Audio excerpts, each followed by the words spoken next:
Air Chief Marshal Fali Homi Major, former Chief of the Air Staff, is with me. A privilege and an honor, as always, Air Chief, to have you with us here on India Today. A great day just minutes from now before the Rafales finally land.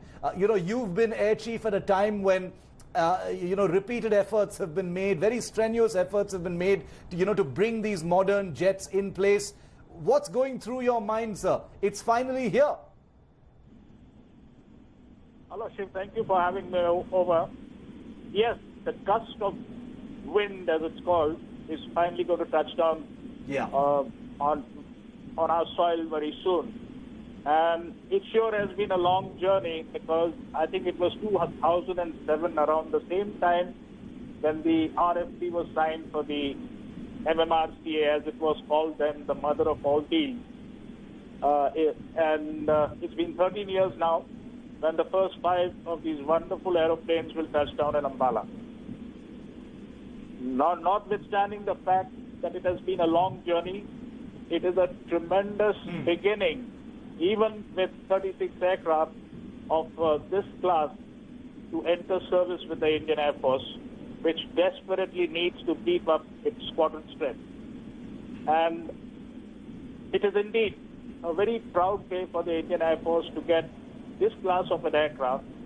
And as always, and as has been going on for decades, the Dassault stable in India seems to have become a household name. Because if you go back in history, starting from, the Tufanis, the Vistiers, the Mirage 2000, and now the Rafale. I think it's a full circle which has been completed, and I think we should be very happy that we have a reliable, battle-ready aeroplane with us in our inventory. Very, very interesting, Air Chief. Since I have you for a very limited amount of time, I want to ask questions that are as specific as possible. You were Air Chief in 2008 as well, when the Mumbai attacks happened.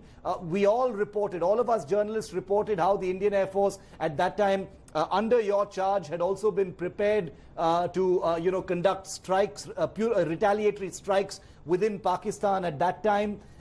Which didn't happen for various reasons. But there has also been a suggestion that with aircraft like the Rafale, it was demonstrated with the Mirages before this, and with the Rafales, strikes of those kind would be even more possible. What is your perspective on that? I'm not suggesting that that is what they are meant for alone, but what is your perspective on that, sir?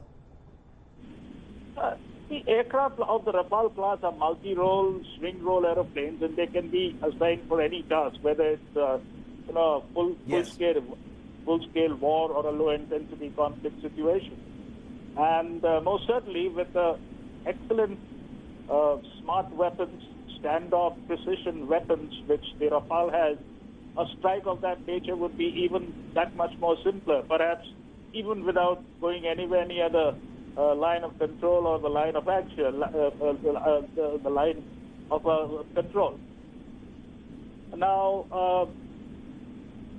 every Air Force, not just the Indian Air Force, is basically structured, equipped, trained for war-fighting capabilities. And these war-fighting capabilities in the recent past also include low-intensity conflict situations where precision strikes are required. What is, I don't somehow like to generalize the term, what we very commonly call in India, what we just say surgical strikes. Surgical strikes are very different. But what I'm trying to say is that the equipment this aeroplane has, the agility it has, the avionics it has, and most importantly, to convert these technologies into a capability.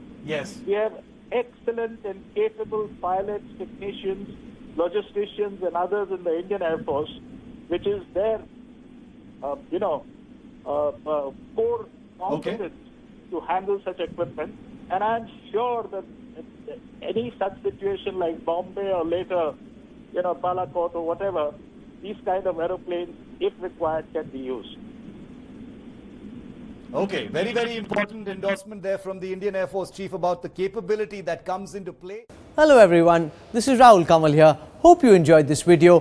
For the latest news and analysis, like and subscribe the India Today YouTube channel and don't forget to press the bell icon to stay updated.